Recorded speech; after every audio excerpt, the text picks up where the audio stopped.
Jai Sai Ram to all my class 10th viewers.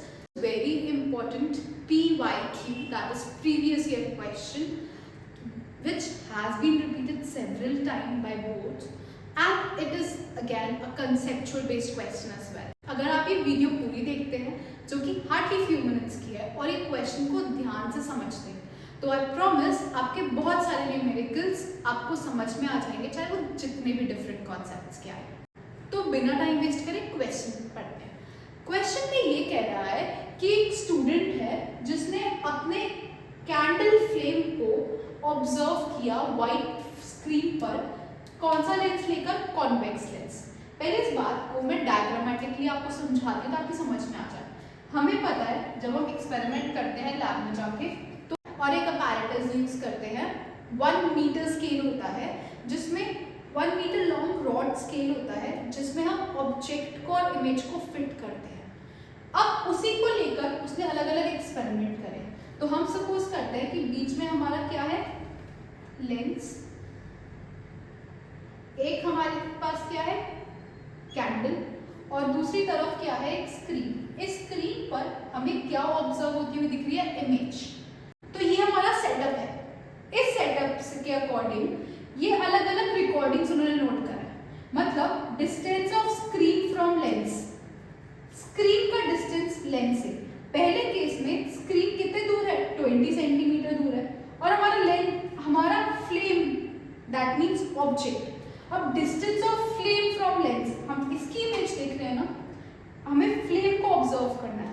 तो ये मेरा u हुआ, दैट इज ऑब्जेक्ट डिस्टेंस, और हर केस में ये मेरा इमेज डिस्टेंस हुआ v, जो स्क्रीन पे बनती है वो हमारी इमेज होती है। और स्पेसिफिकली एक एक्स्ट्रा पॉइंट जो आप नोट डाउन कर लीजिए, स्क्रीन पर सिर्फ रियल और इन्वर्टेड इमेजेस बनती हैं। तो जो भी हमारी इमेजेस की हमें इंफॉर्मेशन गिवन है स्क्रीन पर है, दैट मीन्स सारी इमेजेस क्या होंगी? रियल और इन्वर्टेड। अब इन ऑब्जर्वेशन से हमें बहुत सारी चीजें समझनी है। ये मेरे को अलग अलग ऑब्जेक्ट डिस्टेंस दे रखे हैं, जैसे कि आपने रे डायग्राम्स बनाए, कभी आप ऑब्जेक्ट को पास लेकर जाते हैं, कभी आप ऑब्जेक्ट को दूर लेके जाते हैं। इसमें भी यही है, पहले ऑब्जेक्ट को 12 सेंटीमीटर पे रखा, फिर 24, फिर 30, फिर 40, फिर 60। मतलब ऑब्जेक्ट को अगर हम इस वे में देखें तो पास लेकर जा रहे हैं, 60, 40, 30 तो ऑब्जेक्ट पहले दूर था, फिर और पास आया, फिर और पास आया। इन ऑब्जर्वेशंस को देखकर कुछ पॉइंट्स को समराइज करके कंक्लूड करना है। पहली चीज अगर आप ध्यान से ऑब्जर्व करें, एक रीडिंग थर्ड वाली, ये समझने का तरीका है। हमें जब भी ऐसा क्वेश्चन आएगा रीडिंग्स को नोट करना है। कोई भी ऐसी रीडिंग हो जो डबल जा रही हो, u से v हमारा डबल हो रहा हो या v से u डबल हो रहा हो, ऐसा देखें, या सेम रह रहा हो, तो आप देख सकते हैं एक ऐसा सिचुएशन है, दैट इज सीरियल नंबर 3, जहां पर हमारा u कहां पर है? 30 सेंटीमीटर पर, और v भी क्या है? 30 centimetre. That means distance of screen from lens, lens से मेरी स्क्रीन कितनी दूर है? 30 सेंटीमीटर, और मेरा ऑब्जेक्ट भी कितना दूर है? 30 सेंटीमीटर। मतलब इस 30 सेंटीमीटर पर मेरी इमेज बन रही है, और इमेज कैसी बन रही होगी? रियल और इन्वर्टेड। फ्लेम दिख रही होगी इन्वर्टेड पोजीशन में। अब आपने अगर रे डायग्राम बनाए हैं लेंसेस के, तो आपने ये एक सिंपल सी बात नोट करी होगी कि लेंस में जब हम नेम्स देते हैं, अलग अलग पैरामीटर्स देते हैं, जैसे कि optical centre f1, 2f1, f2, 2f2, ये सब हम पॉइंट्स को मेंशन करके रे डायग्राम बनाते हैं। एक ही ऐसी सिचुएशन होती है कि मेरा ऑब्जेक्ट और इमेज डिस्टेंस सेम, वो है जब when object is at 2f, when object is at 2f1। तो जब ऑब्जेक्ट 2f1 पर होता है, मेरी इमेज कहाँ पे बनती है? 2f2 पर, सेम साइज की, सेम डिस्टेंस पर। तो ये सेम डिस्टेंस दे रखा है, मतलब 30 सेंटीमीटर पर मेरा ऑब्जेक्ट कहाँ पर होगा?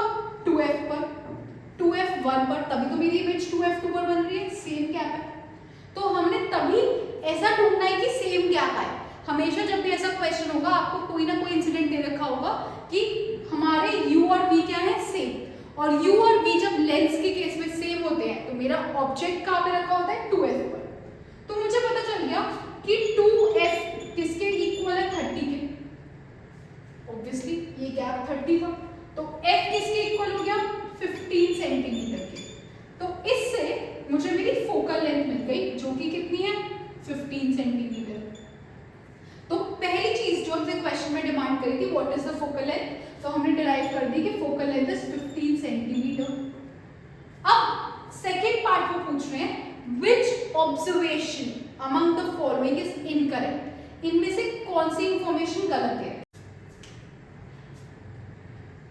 60 सेंटीमीटर के केस में मैंने ऑब्जेक्ट को रखा है 2f से भी बियॉन्ड और पता नहीं कितना बियॉन्ड। सेम है 40 सेंटीमीटर का केस, कहीं ना कहीं beyond 2f, not that much beyond but yes it's beyond 2f। 30 पर मेरा ऑब्जेक्ट है 2f, तो 2f वन को मैं 30 सेंटीमीटर कह सकती हूँ। अब 24 ये कितना हो गया f1 मेरा कितना हो गया 15, 24 कहाँ पर आएगा 15 और 30 के बीच में, ठीक है। तो ये मेरा फोर्थ ऑब्जर्वेशन है और फिफ्थ ऑब्जर्वेशन है यहाँ पर। अब एक सिंपल सी बात है, ये मैंने ऑब्जर्वेशंस नोट डाउन कर ली। क्वेश्चन में हमसे पूछा गया है कि विच ऑब्जर्वेशन इज इनकरेक्ट, कौन सी इंफॉर्मेशन हमें गलत है। तो हमने समझा कि जो फिफ्थ ऑब्जर्वेशन है उसमें मेरी फ्लेम लेंस से 12 सेंटीमीटर दूर है, दैट मीन्स ऑप्टिकल सेंटर और f1 के बीच में जो कि 15 सेंटीमीटर है, f1 कितना है 15, तो 12 सेंटीमीटर किसके बीच में आ रहा है ऑप्टिकल सेंटर और f1 के बीच में। अब इस केस में जब भी मेरा ऑब्जेक्ट ऑप्टिकल सेंटर और f1 के बीच में होता है हमारी इमेज बनती है वर्चुअल एंड इरेक्ट। अब मैंने अभी आपको इस वीडियो में समझाया कि जो इमेज स्क्रीन पे बनती है वो होती है रियल इम्पोर्टेड। यहाँ पे आपको बोला हुआ है distance of screen from lens. अब स्क्रीन पर वर्चुअल और इरेक्ट इमेज तो बन नहीं सकती, तो उन्होंने पूछा कौन सा ऑप्शन या कौन सी ऑब्जर्वेशन गलत है, तो हमारी फिफ्थ ऑब्जर्वेशन गलत है। क्यों? क्योंकि इसमें तो दे रखा है distance of screen from lens.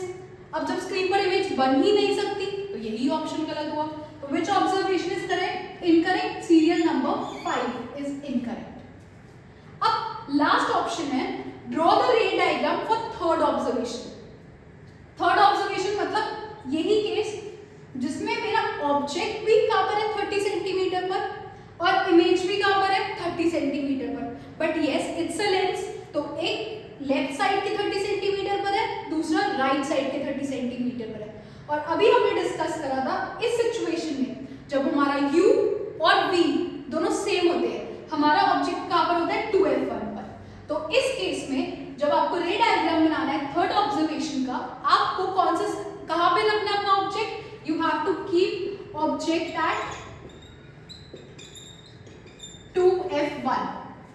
अगर आपको रे डायग्राम नहीं बनाना आता कि ऑब्जेक्ट को 2f1 पर रखकर कैसा रे डायग्राम बनेगा, आप नीचे डिस्क्रिप्शन बॉक्स में जो दूसरा लिंक है जिसमें मैंने समझाया हुआ है कि कैसे रे डायग्राम्स बनाने हैं, आप उस वीडियो को जाकर रे डायग्राम बनाना भी सीख सकते हैं। आई होप आपको ये न्यूमेरिकल अच्छे से समझ में आ गया हो। प्लीज इसे नोट डाउन करके अच्छे से सॉल्व करें ताकि आप बोर्ड्स में अच्छे से स्कोर कर पाए। Thank you for watching the video, do like and share.